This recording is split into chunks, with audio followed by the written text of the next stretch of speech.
GMP 성경 이야기 가족 여러분 안녕하십니까? 하나님은 사랑이시라 라는 관점에서 안교교과를 해설하는 GMP 안교교과 해설의 김기용 목사입니다. 이번 주는 제11과 어려운 시기에 충실하게 살아가기입니다.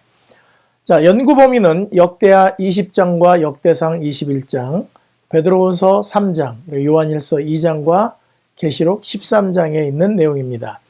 기억절은 시편 50편 14절로 15절에 있는 말씀입니다. 감사로 하나님께 제사를 드리며 지존하신 이에게 내 소원을 갚으며 환난 날에 나를 부르라. 내가 너를 건지리니 내가 나를 영화롭게 하리로다. 먼저 각 요일별 주요 질문들에 대한 답을 짧게 살펴보도록 하겠습니다. 자, 먼저 일요일입니다. 하나님을 최우선으로 삼기. 역대하 20장 1절로 22절을 읽어보라. 우리가 아무리 어려운 상황에 있을지라도 이 말씀을 통해 어떤 중요한 영적 원칙을 배울 수 있는가? 자신의 힘을 의지하지 않고 오직 하나님만을 의지한 여호사밧과 같은 믿음을 통해 하나님께서 대신 싸워 이기시는 승리를 경험할 수 있다. 월요일입니다. 자신이 가진 것이 아니라 하나님을 신뢰하라. 역대상 21장 1절로 14절을 읽어보라. 다윗이 이스라엘 또는 군사들을 계수하기로 한 이유는 무엇이었는가? 자신이 왕이 되고 난 후 얼마나 나라가 부강해졌는지를 알기 위해서 인구조사를 실시했습니다. 요압이 그렇게 하지 말라고 조언한 이유는 무엇이었는가? 이 요압마저도 이스라엘 사람들을 범죄케 하는 일이라고 생각하여 반대하였다. 이렇게 대답하겠습니다. 셋째 날 화요일, 단순하게 해야 할 때. 베드로후서 3장 3절로 12절을 읽어보라. 여기서 베드로는 우리에게 무엇이라고 이야기하고 있는가? 말세가 되어 세상 사람들은 하나님의 창조와 붙드시는 능력도 다 잊으려고 하고 정욕을 따라 행하며 재림이 어디 있느냐 하면서 믿음 있는 자들을 조롱할 것이지만 약속이 더디다고 생각하는 이때에 우리는 거룩한 행실과 경건함으로 재림을 기다리는 사람이 되라고 권면한다. 수요일입니다. 넷째 날 우선순위. 마태복음 6장 24절을 읽어보라. 여기 기록된 진리를 그대의 삶에서 어떻게 경험해 보았는가?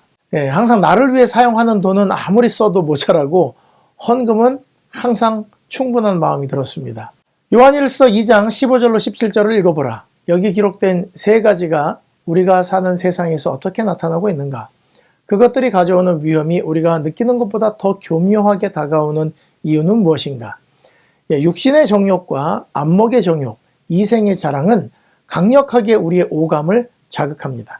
내 삶 속에 필요한 것들과 허비하는 것들의 경계에서 내 삶에 다가오기에 바르게 분별하기가 쉽지가 않습니다. 목요일, 매매할 수 없을 때. 요한계시록 13장 11절로 17절을 읽어보라. 재정적인 문제가 마지막 때에 있을 박해와 어떻게 연결되는가? 짐승과 그의 우상에게 경배하고 이마에나 손에 짐승의 표를 받지 않는 자는 매매를 못하게 하는 박해를 한다고 한다. 이는 곧 생존과 직결되는 문제로 우리의 생명을 하나님과 짐승 중 하나를 선택하도록 강요받게 된다. 신명기 14장 22절과 23절의 마지막 부분을 읽어보라. 하나님의 백성들은 토지 소산을 가지고 매년 무엇을 해야 했는가? 하나님께서 그렇게 하도록 하신 이유는 무엇인가? 매년 토지 소산의 11조를 가지고 하나님의 이름을 두시려고 택하신 곳에 가서 내 하나님 경외하기를 항상 배우라고 했습니다. 하나님을 신뢰하고 세상에 마음을 두지 않는 것을 가르치시기 위해서 그렇게 하셨습니다. 자, 이제 각 요일별 주요 사상들을 함께 살펴보도록 하겠습니다. 먼저 안식일오후입니다. 요즘 세상은 우리가 상상하기 어려운 일들이 많이 생깁니다. 전 세계를 뒤흔드는 코로나 전염병이라든지 얼마 전에 발생한 튀르키예 지진, 일본에서 발생한 쓰나미, 우크라이나 전쟁, 그리고 미국의 각종 총기 사고들, 그리고 각종 범죄, 이해 못지않은 성적 타락, 정치 공작, 이런 것들이 너무나 많이 일어나고 있기 때문에 사실 언제 어디서 사고로 죽어도 아무도 뭐라고 말할 수 없을 만큼 사고가 많은 시대에 살고 있습니다. 그리고 이 개인의 삶 속의 다양한 문제들, 사실 우리는 세계에서 일어나는 어떤 일보다도 내 개인과 관련된 일들로 인해 괴로운 것들이 훨씬 더 많습니다. 쉽게 얘기해서 어린아이를 키우는 일이라든지 생활을 위해서 자산을 관리하는 일이라든지 개인적 관계에서 오는 어떤 문제들, 먹고 사는데 건강하게 먹어야 하고 오염되지 않아야 하고 병들지 않아야 하고, 이 신경 쓸 게 한두 개가 아닌데 하나님은 모든 것을 알고 계신다 그러면서 이렇게 우리에게 말씀하십니다. 자, 그런즉 너희는 먼저 그의 나라와 그의 의를 구하라. 그리하면 이 모든 것을 너희에게 더하시리라. 사람들이 다 무엇을 입을까, 무엇을 먹을까, 무엇을 마실까, 그거 걱정하고 산답니다. 그러나 너희들은 그의 나라와 그의 의를 구하고 살라고 말씀하시는 것이에요. 가능한가요? 그럼 다 더해 주시던가요? 그럼 여러분의 삶은 하나님 나라를 위해 삽니까? 아니면 내 몸을 위해서 삽니까? 만약에 여러분들이 당장 실직을 하거나 여러분들의 수입이 줄어들거나 아이들이 아프거나 주식이 폭락하거나 기름값이 올라가거나 막 이런 뉴스만 들어도 사실 먹고 사는 거 걱정할 수밖에 없습니다. 사실 우리 인간들은요, 자기를 섬기는 게 최우선입니다. 여러분들이 아무리 건강한 거 먹어도요, 몸은 점점점 늙어갑니다. 아무리 운동 많이 하셔도 늙어가는 속도를 조금 더디게 할 뿐이지 어차피 늙습니다. 어떻게 하면 싸게 사서 살 수 있을까? 어떻게 무엇을 먹을까 마실까?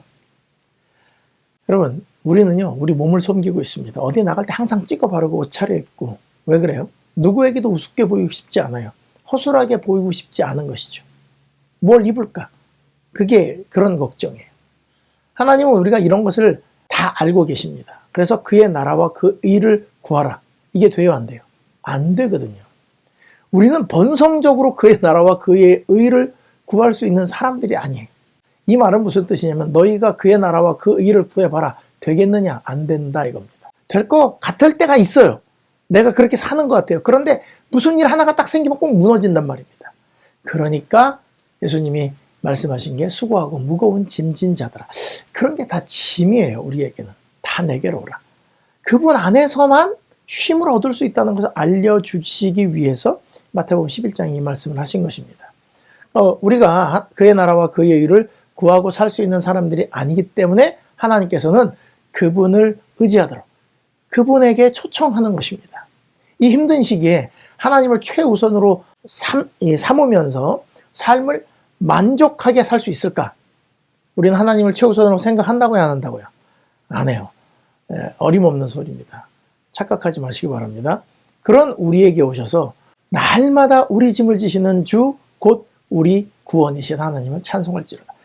그러니까 이 마지막 때에 이 어려운 시기에 하나님을 어떻게 철저하게 의지하는 법을 배울 것인지 이번 기를 통해서 배워야 할 것입니다. 자, 일요일입니다. 하나님을 최우선으로 삼기. 역대하에 나오는 여호사밧이라는 왕의 이야기가 나옵니다. 너무 길기 때문에 짧게 줄이면 이 왕은 하나님을 철저히 신뢰하는 사람이었습니다. 모든 우상 숭배를 막고 하나님께 돌아오도록 한 사람입니다. 진심으로 하나님을 신뢰했어요. 그리고 한 가지 잘못한 게 있는데 아합과 이세벨과 사돈을 맺었습니다. 그래서 아합이 전쟁을 함께 하자 그래가지고 이 하나님 뜻대로 하면 그렇게 같이 하면 안 되는데 자꾸 선지자들한테 물어봐도 하지 말라 그랬는데 그래도 아합과 전쟁을 했다가 아합은 그 전쟁에서 죽고요. 이 여호사밧도 큰 위기가 올 뻔했습니다. 근데 하나님께서는요, 한 가지 실수는 했지만 그가 하나님께 마음을 항상 바치고 또 우상 숭배를 다 막았고 나라를 하나님께 돌아오게 했기 때문에 그 선지자로 책망하시고 그 마음을 다시 감동시키셨습니다. 그래서 여호사밧은 그의 통치 말년에 유대 나라를 국가적으로 굳게 하고 영적으로 튼튼하게 하는데 크게 주력하였다. 그는 나가서 부엘세바에서 에브라임 산지까지 민간에 순행하며 저희를 그 열조의 하나님 여호와께로 돌아오게 하였다. 훌륭한 사람입니다. 왕이 직접 다니면서 하나님께 돌아가자고 이야기했다는 것입니다. 훌륭한 왕입니다. 그런데 그 왕이 통치하고 있는 그 나라에 암몬과 모압과 마온 사람들이 쳐들어왔습니다. 연합군이. 여호사밧에 대해서 선지자 왕은 이렇게 이야기합니다. 여호사밧은 용기와 용맹이 있는 사람이었다. 그는 여러 해 동안 그의 군대를 강화하고 요새화된 성읍들을 튼튼하게 하였다. 그는 거의 어떠한 원수라도 막을 수 있는 준비를 하였으나 이 위기의 때에 인간의 군대들을 의지하지 아니하였다. 훈련받은 군사와 방비된 성읍으로서가 아니요 이스라엘의 하나님께 대한 산 믿음으로 그는 열국의 목전에서 유다를 꺾을 능력이 있다고 자만하는 이 이교도들에 대하여 승리를 얻을 수 있다는 희망을 가질 수 있었다. 모든 준비를 했어요. 국방도 튼튼히 하고. 그런데 이 전쟁이 하나님께 달렸다는 것을 딱 알고 자기 군대의 힘을 의지하지 않고 오직 주만 바라보나이다. 이렇게 기도한 왕입니다. 그는 기도할 때 하나님, 이럴 때 하나님께 의지하라고 하지 않았습니까? 이렇게 말하면서 말씀에 의지해서 하나님께 의지하는 자신의 신앙을 보입니다. 여러분, 우리는 위기 때가 되면 우리 힘으로 하다 안 되면 하나님께 기도하는데 이 왕은 지금 자신의 힘도 충분한데 하나님을 의지했다는 것입니다.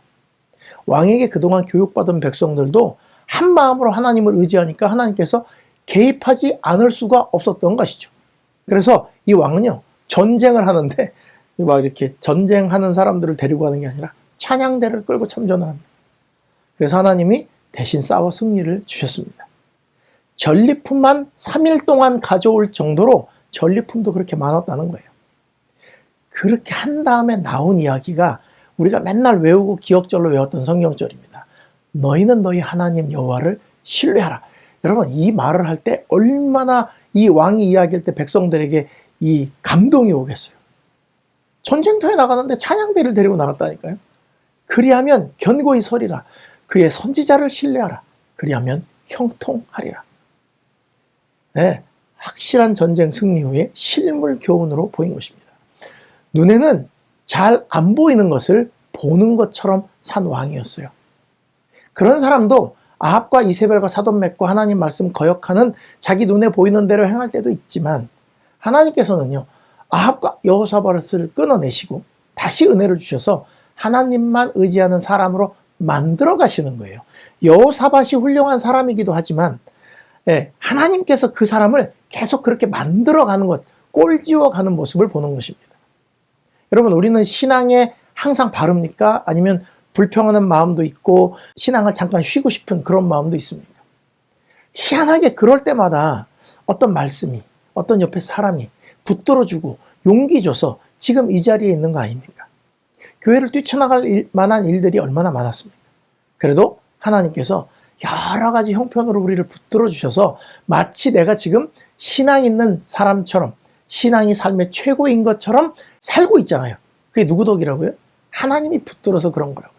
그러니 자신이 굉장히 신앙이 있다고 생각하시면서 막 이렇게 살지 않으셨으면 좋겠습니다. 반드시 무너지는 날이 옵니다. 그 옆에서 주변에 나를 무너뜨리는 사람이 반드시 있을 거예요. 그러니까 나를 지금까지 붙드신 하나님을 인생의 최고의 가치로 삼고 그분의 능력을 의지하는 것이 필요하다는 것이죠. 이 여호사밧의 삶을 통해서 여호사밧도 훌륭했지만 그는 넘어질 수밖에 없는 사람이었어요. 그러나 하나님께서는 그를 책망하시면서 싹 방향을 바꾸셔서 이렇게 하나님을 최고로 의지하는 사람으로 만드셨다는 것입니다. 우리 GMP 안교교과 반생 여러분들도 하나님께서 그렇게 꼴집어서 이 여호사밧처럼 또 아브라함처럼 믿음의 조상이 될 때까지 이렇게 꼴집어 가시기를 아주 간절히 바라겠습니다. 자, 둘째 날 월요일, 자신이 가진 것이 아니라 하나님을 신뢰하라. 월요일에는 다윗의 실수를 통해서 이 여호사밧과 좀 비교를 합니다. 다윗은 일평생을 하나님께 마음을 바친 왕이었습니다. 밧세바를 범한 것과 인구조사 외에는 잘못한 것이 별로 기록되어 있지 않습니다. 다윗은 누구보다도 하나님께서 함께 하실 때 자기가 어떤 승리를 가져왔는지 잘 아는 사람이었어요. 그런데 왕이 되고 나라가 점점 부강해지는 걸 보니까 교만해졌습니다. 자, 그런데 여기 사무엘하 24장과 역대상 21장에 나온 내용이 조금 다른데요. 여호와께서 다시 이스라엘 백성을 향하여 진노하사 그들을 치시려고 다윗을 격동시키사 가서 이스라엘과 유다의 인구를 조사하라 하신지라 이렇게 이야기하고, 역대상은 사탄이 일어나 이스라엘을 대적하고 다윗을 충동하여 이스라엘을 계수하게 하니라. 자, 첫 번째는 하나님이 이스라엘 백성들을 치시려고 진노하셨다고 나와요. 왜 그랬을까? 이방 백성과의 교제는 그 민족들의 풍습을 따르고 싶은 욕망을 일으켰고 세속적 위대함에 대한 야심을 불붙게 했대요. 백성들이 나라가 부강하고 점점 장사가 잘 되고 다른 나라들이 자꾸 이스라엘을 부러워하다 보니까 점점 사람들이 야심이 커졌대요. 이스라엘 사람들은 여호와의 백성으로서 영광을 받았으나 교만과 자신감이 증가할 때 그들은 그 정도로 뛰어나다는 것으로는 만족하지 아니하였다. 그들은 오히려 다른 민족들 중에서의 높은 명성을 갈구하였다. 이런 정신은 유혹을 자청하지 않을 수 없었다. 백성들이 너무 번영하다 보니까 하나님이 눈에 안 들어오고 이방 사람들이 하는 것들이, 그런 풍습들이 자기 눈에 들어왔다는 것이죠. 그걸 따르고 싶었던 것입니다. 여러분, 우리도 그래요. 막 신앙이 열심히고 하나님 사람 열심히고 뭐 축복받고 하다 보면, 처음엔 그렇게 열심히 하다가 하나님이 축복해 주셔서 많은 편안함이 생기면 취미가 여러 가지가 생깁니다. 거기에 많은 재물들을 소비하게 되고 시간과 정력을 낭비하게 되는 것이죠. 거기다가 다윗 왕은 어땠냐면요, 이 외국 민족들 중에서 그 정복을 확대할 목적으로 군대를 좀 증강시키고 싶었대요. 그래서 적정한 연령에 이른 모든 사람들을 군복무시키기로 작정했답니다.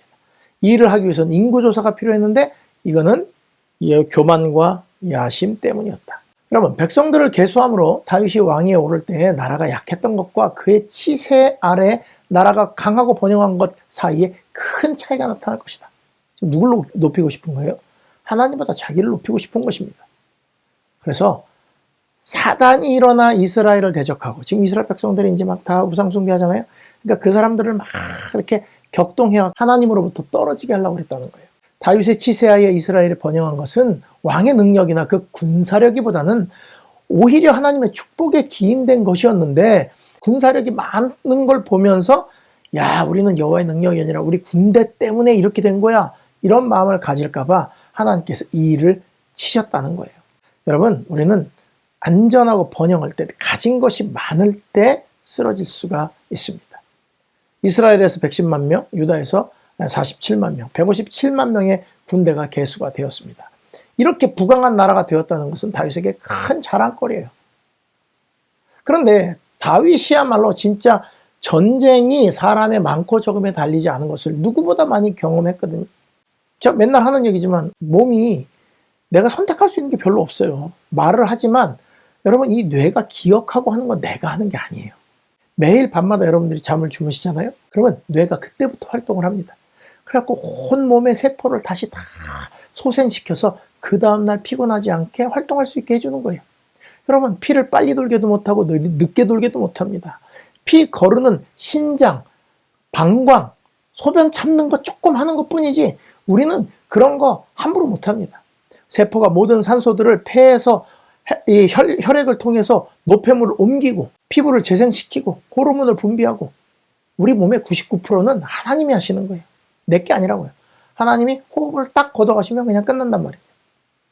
그런데 다윗이 어느 날 갑자기 이게 내 거라는 생각이 든 것입니다. 여러분, 이 일로 인해서 하나님께서 선지자를 통해서 벌을 내리시죠. 옵션 3개를 줍니다. 7년 동안 기근을 경험할래, 석 달 동안 원수에게 쫓겨다닐래, 3일 동안 온역, 전염병으로 고생할래. 그러니까 다윗이 아이고, 그럼 3일로 하겠습니다. 짧게. 그래서 7만 명의 이스라엘 백성들이 죽습니다. 자기가 그렇게 계수한 사람들이 7만 명이 없어지는, 하나님의 손에 달렸다는 것을 보여주신 것이죠.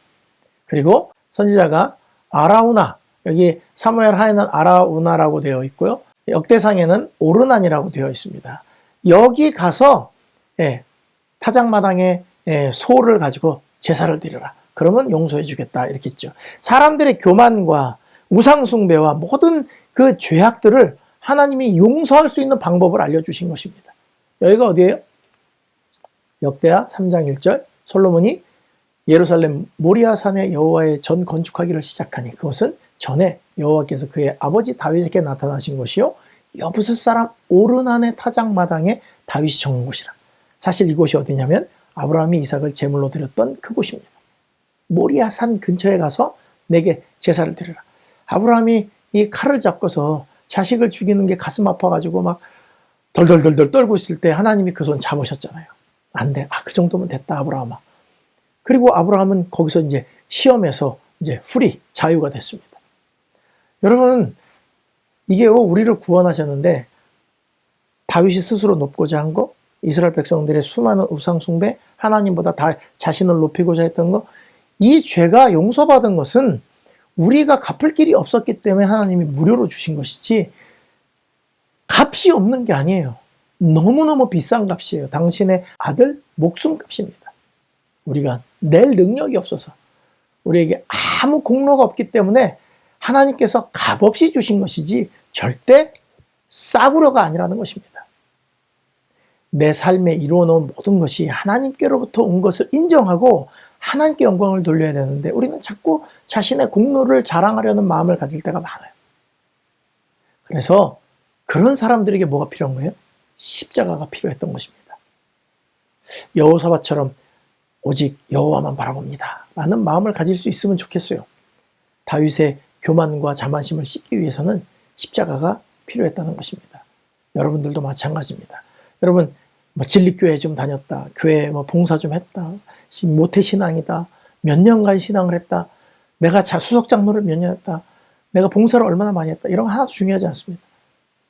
그저 하나님만 바라봅니다. 그렇게 많은 장비를 갖추고 군사를 훈련시켰어도 찬양대를 끌고 나가서 하나님께 영광을 돌리는 여호사밧의 믿음이 우리에게 필요할 때라는 것입니다. 우리 GMP 안교반생 여러분들도 매일매일 내가 청직이라는 것, 내 목숨도 청직이고 내 호흡도 청직이라는 것을 잊지 않고 하나님을 의지하시는 그런 반생들이 되시기를 바랍니다. 셋째 날 화요일입니다. 단순하게 해야 할 때. 자, 요즘 유행하고 있는 미니멀 라이프라는 것이 있습니다. 모든 짐들을 정리하고 꼭 필요한 것들만 가지고 사는 사람들을 이야기합니다. 그래서 옷도 몇 벌만 딱 입고 신발도 두세 켤레만 딱 입고 그 다음에 집도 가구니 뭐니 막 다 버려버리고 딱 필요한 책상이랑 옷장 하나 이렇게 놓고 사는 사람들을 이야기합니다. 자, 예수님의 재림에 가까운 이 시점에서 우리 보고 단순하게 살아야 한다 이렇게 얘기하는 것이 마치 미니멀 라이프를 지향하는 것처럼 보입니다. 여러분, 집이 있으면 집에 들이는 돈이 아깝다 이거예요. 하늘나라 가는데 마음을 집에 뺏길 수 있다는 것이죠. 그러니까 집을 안 가지는 것이 좋다. 옷도 많이 가지지 말고 재산도 많이 가지지 말라. 그래서 교과에서는 우리가 가지고 있는 이 재산들을 통해서 적극적으로 복음 전파에 활용해라 이렇게 이야기를 하는 것입니다. 여러분 성경절 베드로후서 3장 9절로 12절을 잘 읽어보세요. 모든 것이 불에 녹을 것이니 이걸 하나님께 다 바쳐야 된다? 없어질 것이니까 그거에 대한 관심을 두는 게 아니라 어떠한 사람이 되어야 마땅하냐? 그러면서 바로 뒤로 그 어떠한 사람에 대한 이야기가 나와요. 거룩한 행실과 경건함으로 하나님의 날이 임하기를 바라보고 간절히 사모하는 사람이 되라. 그겁니다. 여기 이렇게 써 있는 말이 우리로 하여금 자꾸 이렇게 부담을 줘요. 지금은 우리 형제들이 소유를 증가시키는 대신 줄여야 할 때다. 돈을 벌어야 돼 말아야 돼? 이렇게 고민하시면 안 돼요. 우리는 더 좋은 나라 바로 하늘로 꼭 가려고 한다. 그렇다면 우리는 세상 거주자가 되지 말고 가능한 우리 소유물을 줄여야 한다. 자꾸 막 늘리고 쌓아놓고 살라고 하지 말고 세상에 욕심을 부리지 말란 뜻이에요. 자, 좋아요. 미니멀 라이프 했다고 칩시다. 다 줄였는데 예수님이 늦게 오시면 어떡할까요? 남을 도울 재정도 없고 하늘나라 갈 준비는 다 끝났다고 생각하는데 안 오시네요? 집도 팔아서 선교 사업에 다 바치고 차도 팔고 그렇게 살라고 했으니까 여러분 오해하시면 안 돼요. 원래 우리는요 필요한 것을 사서 적당하게 살게 하셨는데 세상의 판매 전략 월마트가 화장지가 오늘 필요해갖고 한 롤 사다가 한 달 쓰고 나중에 또 다 떨어지고 한 두세 개 남았으면 가서 또 사오면 되는데 지금 뭐냐면 지금 집집마다 아마 코비드 때 한번 난리가 났었기 때문에 화장지 2롤, 3롤 정도는 갖고 계실걸요? 가게? 그죠? 월마트 판매 전략이 그래요. 어차피 살 거니까 앞으로 살 것을 미리 사게 만들어 놓고 마음을 사람들로 하여금 이 소비 심리를 그렇게 만들어 놓은 거예요. 단순하게 살아야 한다는 것은 자기만을 위해서 살면 단순하게 사는 것도 아무 유익이 없다는 거예요. 여러분 미니멀 라이프 산속에 들어가고 사는 사람들이 무슨 세상에 영향을 끼치면서 삽니까? 여러분이 뭘 가지고 있어도 상관이 없는데 그게 나만을 위한 게 아니었으면 좋겠다는 것입니다. 그리고 여기 말한 대로 아까 여기 말한 대로 뭐라 그래요? 거룩한 행실과 경건함으로 거룩한 행실과 경건함을 가지고 하나님의 나를 임하기를 바라는 사람들은요 청지기들이에요. 내게 아니라는 걸 잘 아는 사람들이에요. 여러분 지금 많은 걸 가지셔도 괜찮은데 그게 내 거라는 생각을 안 하시면 된다고요. 집 줄이고 옷 줄이고 신발 줄이는데 남 하나도 안 돌아보고 내 편안함을 위해서 돈 쌓아놓고 나를 위해서만 살면 단순하게 살면 그게 되겠습니까? 아니요. 마음을 하늘에 두고 살면 어느 정도 가지고 있어도 계속 다른 사람들을 위해서 흘러나가기 때문에 마음을 하늘에 두는 게 중요하다는 거예요. 그래서 거룩한 행실과 경건함으로 라는 말을 통해서 하나님의 나를 기다리라고 한 것입니다. 많이 가지면 마음이 흔들릴까 봐 걱정이 돼서 이런 말씀을 하시는 거예요. 주제 파악만 잘 하시면 돼요. 좀 가지셔도 됩니다. 교과에서 나온 이 말씀 막 다 줄여야 된다 이런 의미가 아닙니다. 마음을 거기 두지 말라는 것입니다. 다시 말합니다. 주제 파악 잘 하시면 좀 가지셔도 됩니다. 아브라함도 부자였고 욥도 부자였습니다. 다윗도 돈이 엄청 많았어요. 근데 다윗은 그걸로 다 뭐 했어요? 성전 건축하는 데 갖다 썼어요. 하나님이 많이 주십니다. 그러면 그렇게 하나님에게만 마음이 있고 다른 사람들을 돕는 데 마음이 있는 사람들은 하나님이 쏟아 부십니다. 그러니까 걱정하지 마세요. 지금 중요한 것은 뭐예요? 마음을 어디다 두느냐. 단순하게 하는 게 중요한 게 아니고 그 단순히 하나님의 이 나라와 그 일을 생각하기 때문에 다른 내 즐거운 일에 복잡하지 않기를 바란다는 그 뜻입니다. GMP 안교 반생 여러분들, 단순하시되 거룩한 행실과 경건함으로 하나님의 나를 임할 것을 기다리는 그런 성도들이 되시기를 바랍니다.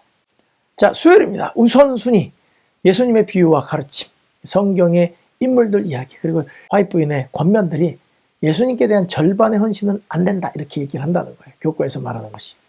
그러니까 하나님이냐 돈이냐 둘 중에 하나뿐이 섬길 수 없다는 것이죠. 마태복음 6장 24절, 한 사람이 두 주인을 섬길 수 없다 이렇게 얘기하시면서 뭐라고 그랬어요? 네, 너희가 하나님과 재물을 겸하여 섬길 수 없다. 네, 두 개를 다 같이 섬길 수는 없다는 것이죠. 근데 이게 쉽냐는 것이. 절반의 헌신이 안 되는 걸 알긴 아는데 세상이 우리를 붙잡고 있어서 맨날 그 가운데서 허덕이잖아요. 그죠? 여러분 100불 가지고 시장에 가서 뭐 살라고 그러보세요. 100불. 아유 살 것도 없어요. 근데 헌금할 때 100불을 딱 들어보세요. 부들부들 떨리고 와 내가 이걸 해야 되나 이런 생각 든다니까요. 여러분 우리는 이게 시시때때로 세상을 선택하는데 하나님은 시시때때로 우리를 버리지 않고 선택하셨어요. 아들이 있고 우리가 있어요. 누굴 택하셨나요? 아들을 버리셨어요? 우리를 버리셨어요? 하나님이 아들을 버리시고 우리를 택하셨다니까요. 예수님이 하나님과 돈을 함께 섬기는 것이 어렵거나 조심하라고 얘기 안 했다고 교과에서 얘기를 해요. 결코 그렇게 할 수 없다고 그럽니다. 돈이 있으면 자꾸 거기로 손이 가고 그걸로 할 수 있는 일이 생각나고 뭐 자만심으로 타락으로 막 이어진다는 것이죠. 우선순위에서 요한일서 2장 15절로 17절을 읽어보라고 이야기합니다. 자, 세 가지 나오는데 뭐가 나와요? 네, 육신의 정욕과 안목의 정욕과 이생의 자랑이라. 자, 이 세상에 악한 것들이 있는데 그것은 바로 우리 육신을 즐겁게 하는 것, 우리 눈을 즐겁게 하는 것, 그리고 우리 삶에 막 자랑스러운 것들, 이런 것들을 조심하라는 거예요. 여러분들이 가지고 있고 소중하게 생각하는 것들이 정말 그렇게 중요하단 건가요? 가방 없으면 죽을 것 같고 막 옷 입어야 될 것 같고 막 명품 들어야 될 것 같고 그죠? 남자들은 막 컴퓨터 막 신발, 여러분 유행 지나고 나면요 금방 쓸모없는 것이 되더라 이것입니다. 그래서 솔로몬이 헛되고 헛되니 모든 것이 헛되다 이런 고백을 하게 되는 것이죠. 신앙을 열심히 한 것은 허비되었다고 생각하지 않고 잘한 것으로 기억될 거예요. 정말 아무것도 아닌 것 같은데 교회 와 있으면 되게 뿌듯해요. 교회를 떠나 극장 한번 가보세요. 정말 아무리 교훈적이고 다큐멘터리 영화를 보고 뭐 유행하는 영화를 보고 재밌는 영화를 봐도 마음이 찝찝합니다. 근데 교회는요 와서 졸아도 마음이 뿌듯해요. 친구들하고 아무리 즐겁게 놀고 행복해도 허무한데 봉사활동, 의미 있는 일, 하나님께 헌신하는 일 하고 나면요 몸은 불편한데 마음이 편해진다고요. 하나님께서 말씀하셨어요. 수고하고 무거운 짐진 자들아. 그렇게 세상에서 뭘 하고 나서 뭔가를 자꾸 얻으려고 우리가 하잖아요. 보람을 찾으려고 하고 의미를 찾으려고 하고 막 어디 가서 봉사활동도 하고 마라톤도 뛰고 막 다이어리 적어가면서 열심히 뭔가 일을 해내고 뭔가 달성했잖아요. 여러분 막 했는데 한편이 불편하다니까요. 근데 하나님께로 오잖아요. 그러면 우리 마음이 쉼을 얻는데요. 몸이 쉰다고 안 그랬습니다. 하나님이 주시는 삶은 그런 거예요. 누웠을 때 정말 뿌듯하고 감사한 거. 하나님께 마음을 둘 때, 이게 우선순위라고 되어 있지만 우리는 하나님이 우선이 아닌데 하나님은 항상 우리가 우선이라는 거예요. 이 시를 가져왔습니다. 하나님은 3등입니다. 1등은 하고 싶은 일, 2등은 해야 하는 일, 3등은 하나님 만나는 일.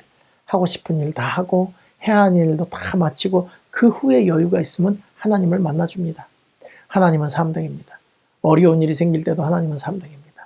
내 힘으로 한번 해보고 그래도 안 되면 가까이 있는 사람에게 도와달라고 하고 그나마도 안 될 때 하나님을 부릅니다. 하나님은 3등입니다. 거리에서도 3등입니다. 내게 가장 가까이 있는 것은 내 자신, 그 다음은 내 마음을 알아주는 사람, 그 다음에야 저 멀리 하늘에 계신 하나님이십니다. 하나님은 3등입니다. 그런데 하나님께 나는 1등입니다. 무슨 일이 있어도 내가 부르기만 하면 도와주십니다. 내가 괴로워할 때는 만사를 제쳐놓고 달려오십니다. 아무도 내 곁에 없다 생각될 때 홀로 내 곁에 오셔서 나를 위로해 주십니다. 나는 하나님께 언제나 1등입니다. 나도 하나님을 1등으로 생각했으면 좋겠습니다.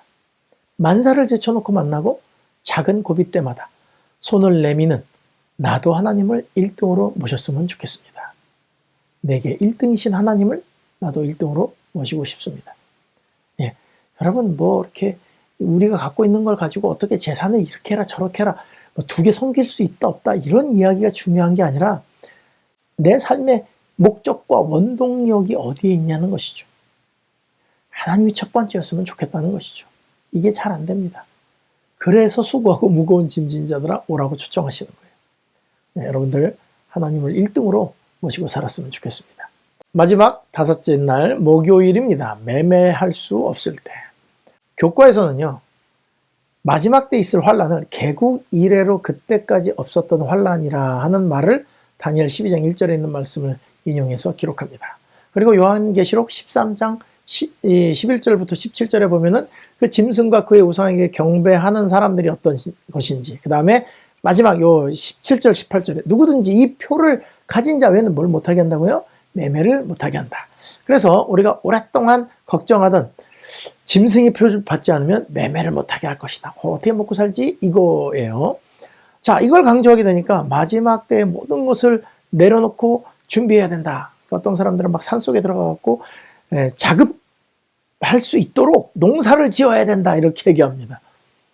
사실 이렇게까지 하면서 개국 이래 없었던 환란과 짐승의 표를 받지 않으면 매매를 못하게 하는 거, 이걸 가지고서 우리 교인들에게 경각심을 넘어서 공포심을 심어주는 것이 사실입니다. 그렇죠? 어떤 사람들은 동굴에 통조림을 막 싸놓고 쌀을 페트병에다 담아가지고 넣어놓은 다음에 날짜를 써놓고 이제 시간이 지나면 이제 갖다 먹습니다. 햅쌀을 먹는 게 아니라 묵은 쌀을 먹는 것이죠. 마지막 때가 되면 난 그 동굴에 가서 자신을 피할 것이다. 가능할까요? 진짜 숨을 수 있을까요? 그 온 세상 사람들이 이 하나님을 믿는 사람들을 찾으려고 할 때 동굴에 숨어 있으면 괜찮을까요? 갈 데 없습니다. 여러분 이 교과에서 우리를 좀 이렇게 자극하도록 무섭게 하는 말이 뭐냐면 매매를 할 수 없다는 것이 상상이 되는가? 오늘날 우리 삶이 대부분이 사고 파는 것과 관련이 있는데 어떤 면에서 우리가 하는 일은 우리의 시간과 기술을 그것을 필요로 하는 사람들에게 파는 것과 마찬가지다. 그러므로 매매를 할 수 없다는 것은 우리가 사회에서 살아남을 수 없다는 뜻이다. 하나님께 끝까지 충성하는 자들을 향한 압박이 거세질 것이다. 게다가 돈을 많이 가지고 있으면 있을수록 이 세상에 연결되어 있는 관계들이 더 많을 것이므로 그런 사람들에게 가해진 압박은 더욱 더 거셀 것이다. 버려야 돼요? 어떻게 준비해야 돼요? 그래서 돈의 노예가 되지 않도록 해라. 중요한 건 그거예요, 여러분. 돈의 노예가 되지 않도록. 그러니까 재물을 섬기는 게 내 첫 번째 목적이 되지 않도록 살아야 된다는 것입니다. 근데 중요한 건 이거예요.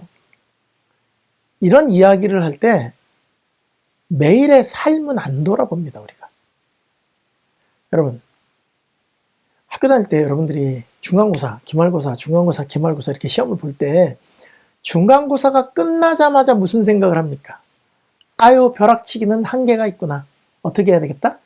미리미리 공부를 잘 준비해서 기말고사를 봐야지. 중간고사 끝날 때 다 그 걱정합니다. 그런데 기말고사가 오잖아요. 아유, 한 달이나 남았네. 중간고사 때 그 기억을 제대로 되살린다면 그때부터 공부를 해야 될 거예요. 천천히. 그런데 아직 선생님이 시험 범위도 다 안 줬어. 그리고 한 주가 지나갑니다. 아이 3주 남았네. 아직 3주나 있어. 아이고 2주 남았네. 어머 일주일밖에 안 남았네. 어이구 공부를 하나도 안 했는데 내일이 시험이야. 이렇게 되는 거예요. 지금 우리는 이 짐승의 표 매매를 못한다. 이런 환난, 핍박, 다니엘 계시록, 예언, 교인들이 이런 이야기를 들으면서 걱정만 하고 있지 오늘 내 삶 속에서 하나님과 가까이 교제하면서 자신의 마음을 하나님께 바치는 것은 안 하는 거예요. 그래서 교과에서 신명기 14장 22절 23절에 이야기를 하는 거예요. 너희는 매년 토지의 소산의 11조를 드릴 것이며 무슨 말이냐면 소득이 있을 때마다 그걸 가지고 하나님의 전에 가서 드리라는 거예요. 내게 아니고 하나님의 축복으로 주셨다는 것을 알라는 것입니다. 이게 뭐냐면 매일의 삶 속에서 주제 파악하고 내게 아니라는 거 알고 그걸 삶 속에서 매일 실천하라는 거예요. 근데 안 해요. 예, 내 건지 하나님의 것인지 구분도 안 하고 대충 삽니다. 그러다가 어느 날 내가 11조 냈나? 아이, 안 냈나? 에이, 대충 내지 뭐. 이렇게 살다가 맨 마지막에 그 매매를 할 거냐 말 거냐의 선택에서 여러분 반드시 매매하는 쪽으로 갈 겁니다. 짐승의 표를 받더라도.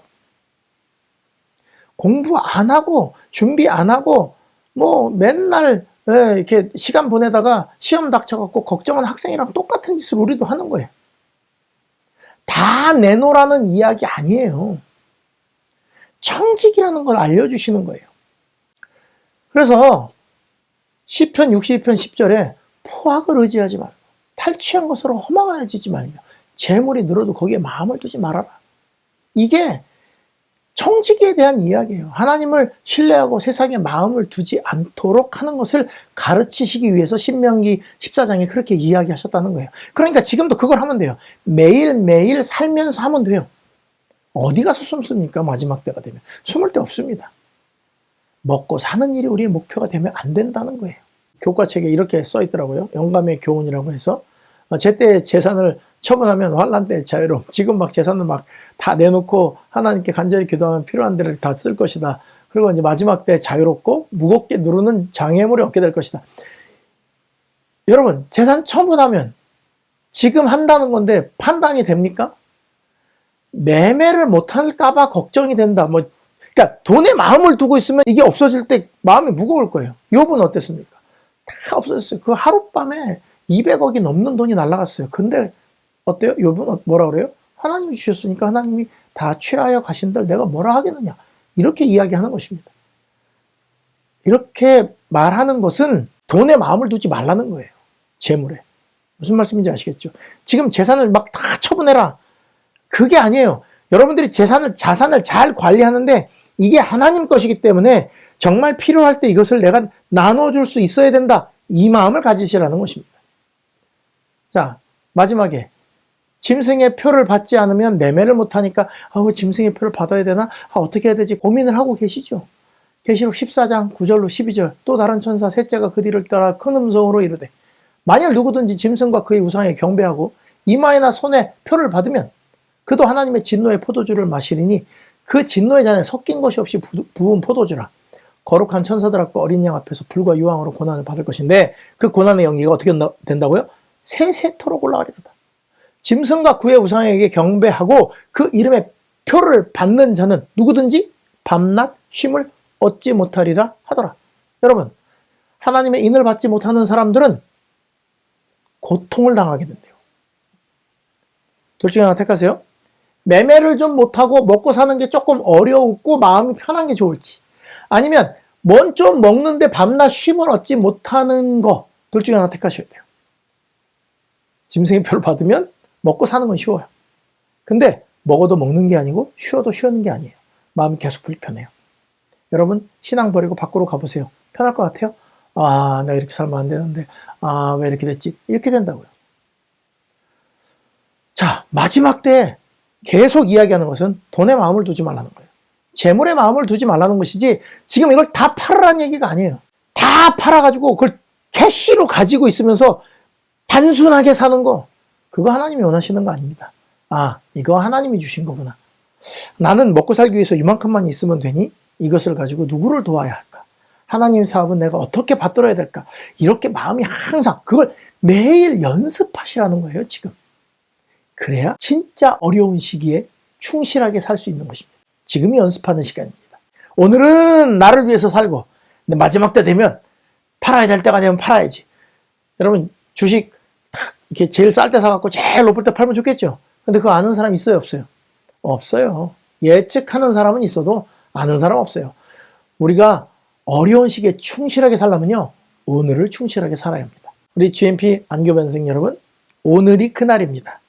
어려운 시기에 충실하게 살아가시려면 오늘을 충실하게 살아야 어려운 시기가 왔을 때 충실하게 살아가실 수 있습니다. 매일의 삶 속에 바쁘고 힘들지만 정신줄 놓지 마시고 하나님이 주신 이 생명과 또 이 정신, 내 재능을 어떻게 하나님과 다른 사람들을 위해서 쓸 것인가, 그것을 매일매일 충실하게 생각하고 살아보세요. 어려운 시기 걱정 안 하셔도 될 겁니다. 우리 반생 모두가 미래를 걱정하시기보다 오늘을 충실하게 사시는 그런 GMP 안교 반생 여러분이 되시길 바라면서 오늘 교과를 마치겠습니다. 다음 주에 뵙겠습니다. 감사합니다.